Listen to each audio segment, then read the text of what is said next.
Assalamualaikum warahmatullahi wabarakatuh.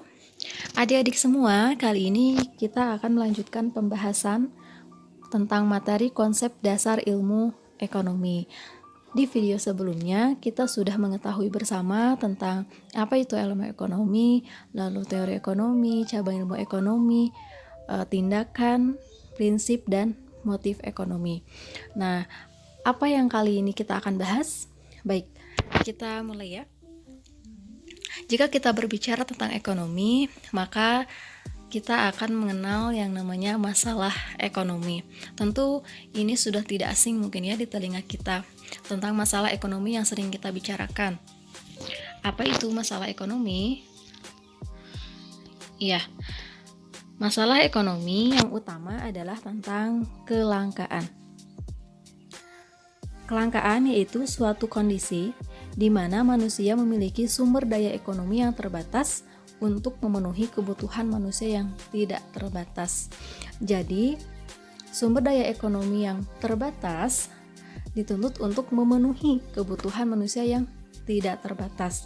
Kita lihat di sini ada ilustrasi gambar, diibaratkan sebuah timbangan di mana di sini ada sumber daya ekonomi yaitu berupa tanah, modal, lalu sumber daya manusia, dan kemudian ada juga kebutuhan manusia yang tidak terbatas yaitu berupa makanan, pakaian, transportasi, hiburan, dan lain sebagainya.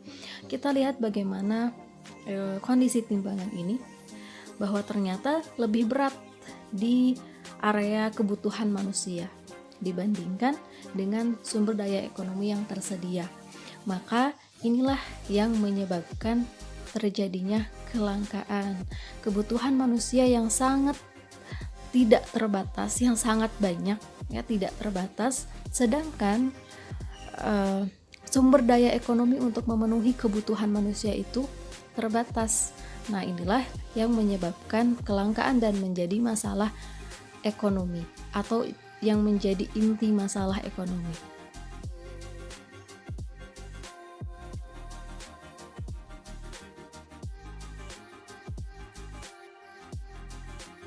Nah, itu tadi tentang kelangkaan yang memang menjadi inti masalah ekonomi.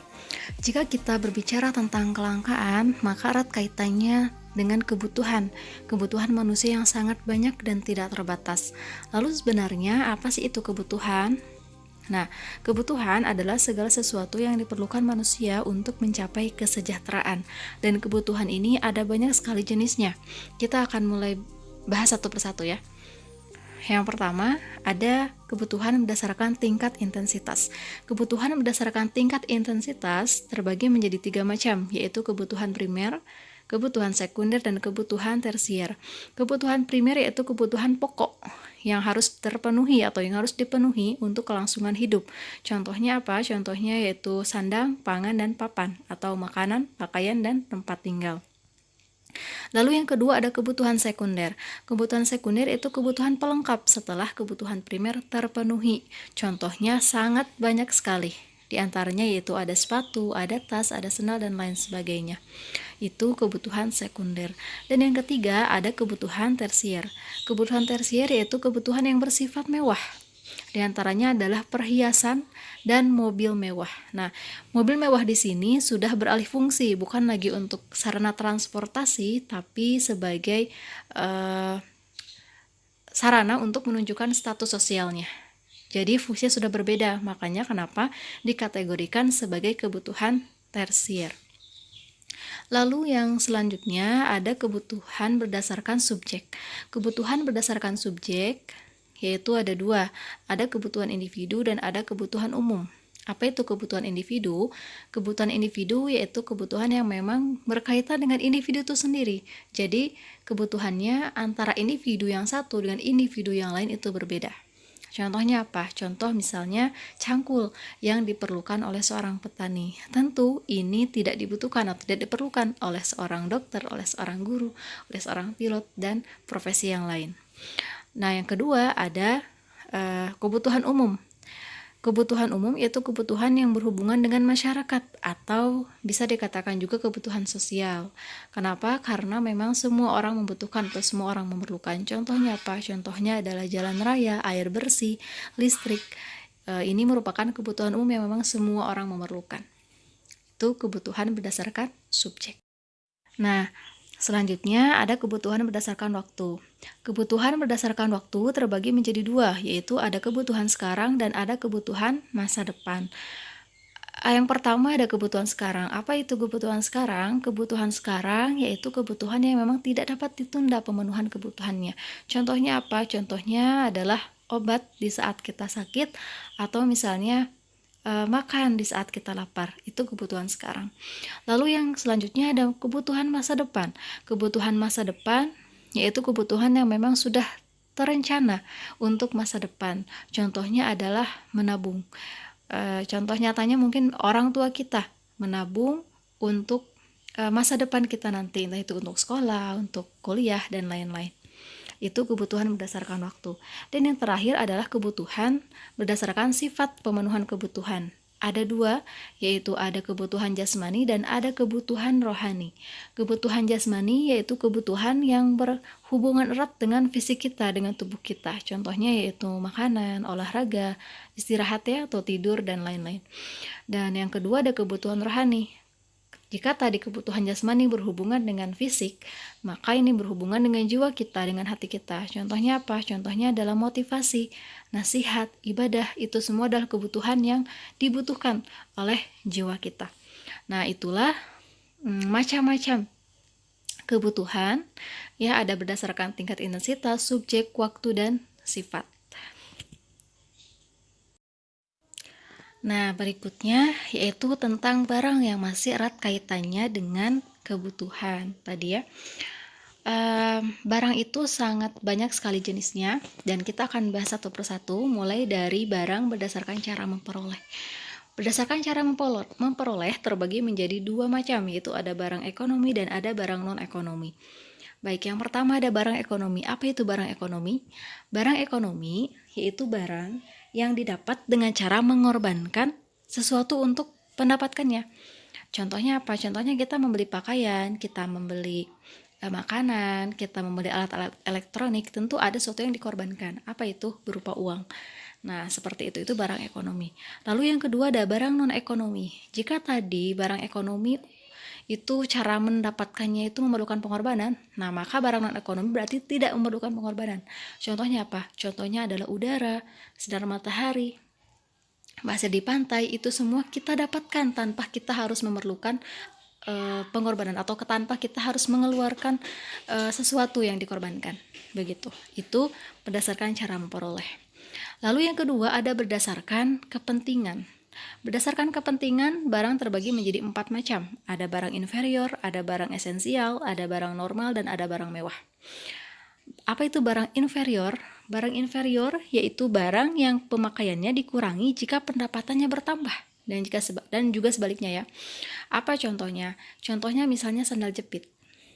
Oke, jika saat contoh seperti ini, jika kita mendapatkan penghasilan 500.000 satu bulan, maka kita memakai sandal jepit. Nah, kemudian misalnya berapa bulan kemudian penghasilan kita naik atau pendapatan kita naik menjadi 2 juta, maka kemungkinan sandal jepit itu tidak lagi digunakan atau berganti dengan sandal yang lain yang memang secara materi atau secara nominal lebih tinggi nilainya daripada sandal jepit. Itu barang inferior. Kemudian yang kedua ada barang esensial. Apa itu barang esensial?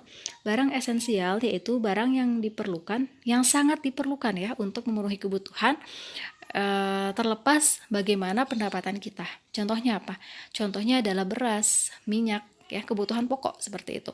Itu tetap kita perlukan walaupun pendapatan kita bertambah, pendapatan kita menurun, tetap itu menjadi kebutuhan pokok kita. Itu barang esensial. Lalu yang ketiga adalah barang normal. Barang normal yaitu barang yang permintaannya bertambah pada saat pendapatan meningkat. Seperti itu. Apa contohnya? Contohnya adalah pakaian, kemudian buku, komputer, dan lain-lain. Jadi memang barang yang permintaannya bertambah. Jadi ketika pendapatan kita bertambah, kemungkinan permintaan terhadap barang itu juga bertambah. Seperti itu ya, itu barang normal. Lalu yang terakhir ada barang mewah. Nah, barang mewah itu barang yang berharga mahal dan dapat menaikkan status sosial penggunanya. Contohnya apa? Contohnya perhiasan, lalu kemudian ada mobil mewah, lalu ada berlian, atau misalnya ada pesawat pribadi, jet pribadi dan lain-lain. Itu termasuk barang mewah. Itu berdasarkan kepentingan ya. Nah, sekarang berdasarkan hubungan pemakaian. Berdasarkan hubungan pemakaian terbagi menjadi dua. Ada barang substitusi dan ada barang komplementer. Baik, yang pertama ada barang substitusi. Apa itu barang substitusi? Barang substitusi yaitu barang yang dapat digantikan dengan barang lain. Contohnya apa? Contoh, ketika harga beras naik, begitu ya, lalu kemudian kita memilih untuk mengkonsumsi selain beras. Misalnya kita memilih jagung, kita memilih gandum, kita memilih ubi, singkong. Nah, itu adalah barang substitusi. Jadi ubi, singkong, jagung itu adalah barang substitusi dari beras. Begitu. Lalu yang kedua ada barang komplementer. Jika barang substitusi itu mengganti, nah barang komplementer adalah melengkapi atau pelengkap. Contohnya apa? Contohnya yaitu misalnya gula dengan kopi, gula dengan teh, kemeja dengan dasi, ya, sepatu dan kaos kaki dan lain-lain. Jadi barang yang memang kegunaannya semakin bertambah ketika digunakan bersama dengan barang yang lain ya. Tadi komplementer atau pelengkap, melengkapi. Itu berdasarkan hubungan pemakaian. Nah, berikutnya yaitu barang berdasarkan cara penggunaan. Berdasarkan cara penggunaan terbagi menjadi dua, ada barang pribadi dan ada barang publik. Apa itu barang pribadi? Barang pribadi yaitu barang yang dimiliki dan digunakan oleh individu atau perorangan. Contohnya apa? Contohnya ya rumah, tabungan, ya, mobil itu semua milik pribadi, maka digunakan oleh pribadi itu sendiri. Lalu kemudian yang kedua adalah barang publik. Nah, barang publik yaitu barang yang digunakan untuk kepentingan orang banyak, kepentingan masyarakat. Contohnya apa? Ada jembatan penyeberangan, ada jalan raya, ada sekolah. Itu semua termasuk barang publik karena digunakan tidak hanya untuk pribadi, tapi juga untuk umum, untuk orang banyak. Itu berdasarkan cara penggunaan. Selanjutnya, berdasarkan bentuk dan sifat. Barang berdasarkan bentuk dan sifat terbagi menjadi dua macam. Ada barang tetap dan ada barang bergerak.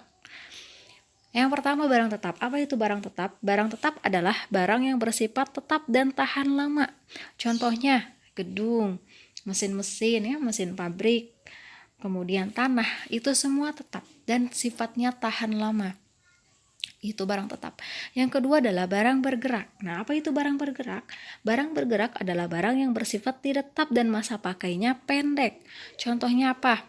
Buah, sayur, beras. Ya, contohnya mungkin lebih ke makanan lebih banyak ya. Seperti itu memang jangka waktunya tidak lama dalam pemakaiannya, dalam bentuknya ya, juga dalam bentuknya berbeda, kemudian pemakaiannya juga tidak lama seperti barang tetap. Seperti itu barang bergerak. Nah, selanjutnya yaitu ada barang berdasarkan cara pengerjaan. Berdasarkan cara pengerjaan terbagi menjadi 3 macam. Ada barang mentah, barang setengah jadi, dan ada barang jadi. Barang mentah atau bahan mentah yaitu barang yang belum mengalami pengolahan apapun. Contohnya apa? Contohnya kelapa, contohnya ubi kayu ya, itu kentang, itu barang mentah. Kemudian barang setengah jadi. Barang setengah jadi yaitu barang yang telah diproses pada tahap tertentu tetapi belum menjadi barang siap pakai.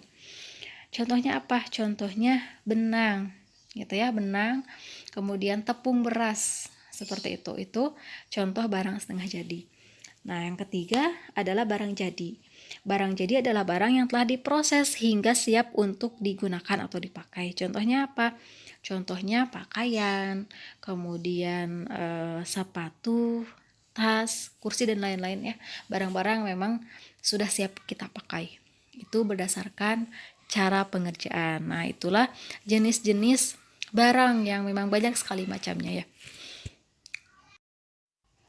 Baik, tadi kita sudah berbicara tentang barang yang memang banyak sekali jenisnya ya, yang sering kita jumpai, yang sering kita nikmati juga gitu setiap hari. Nah, lalu sebenarnya apa sih kegunaan barang itu? Kegunaan suatu barang itu apa? Nah, kegunaan suatu barang itu terbagi menjadi 4. Ada form utility, place utility, time utility, dan ownership utility. Yang pertama adalah farm utility. Farm utility itu apa? Farm utility yaitu kegunaan yang muncul setelah suatu barang diubah bentuknya.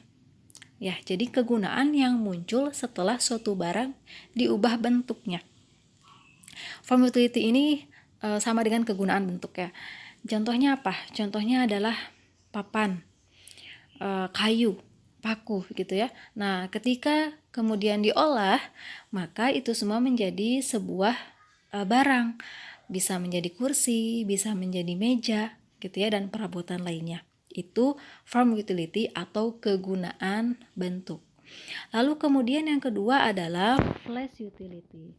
Place utility adalah kegunaan tempat, yaitu kegunaan yang muncul setelah suatu barang dipindahkan ke tempat yang lain. Contohnya apa? Contohnya adalah pasir di pantai, kemudian batu kapur di gunung, memiliki nilai ekonomis setelah diangkut ke lokasi pembangunan gedung di kota. Jadi ketika batu kapur, batu-batu itu tidak memiliki kegunaan gitu ya di tempat asalnya, nah ketika dipindahkan ke tempat pembangunan gedung, maka itu sangat bernilai sekali. Maka dikatakanlah itu kegunaan tempat. Jadi sekali lagi, kegunaan yang muncul setelah suatu barang dipindahkan ke tempat yang lain. Itu place utility. Lalu yang ketiga adalah time utility. Time utility atau kegunaan waktu, yaitu kegunaan barang ketika digunakan tepat waktu. Contohnya, tabungan pendidikan yang telah disiapkan sejak jauh-jauh hari menjadi sangat bermanfaat, menjadi sangat berguna ketika tiba saatnya membayar biaya pendidikan. Itu contoh dari time utility. Lalu kemudian yang terakhir ada ownership utility atau kegunaan milik, yaitu kegunaan barang yang muncul ketika barang tersebut telah dimiliki. Sekali lagi, kegunaan milik yaitu kegunaan barang yang muncul setelah barang tersebut dimiliki. Contohnya apa? Komputer yang ada di toko handphone akan sangat berguna setelah pembeli membayar dan membeli handphone tersebut. Begitu ya. Jadi ketika di toko handphone mungkin tidak memiliki kegunaan apapun ya, karena hanya disimpan, dipajang, tapi setelah ada pembeli yang mau membelinya, kemudian membayarnya, maka handphone tersebut sangat berguna dan bermanfaat untuk pengguna barang itu. Begitu, itu kegunaan milik atau ownership utility. Nah, itulah ada 4 kegunaan barang yang perlu kita ketahui bersama gitu ya. Seperti itu. Baik, itu saja mungkin yang dapat disampaikan tentang konsep dasar ilmu ekonomi, dari mulai pengertian ilmu ekonomi sampai terakhir ini kegunaan suatu barang. Semoga bermanfaat. Terima kasih banyak. Wassalamualaikum warahmatullahi wabarakatuh. Sampai bertemu di video-video berikutnya.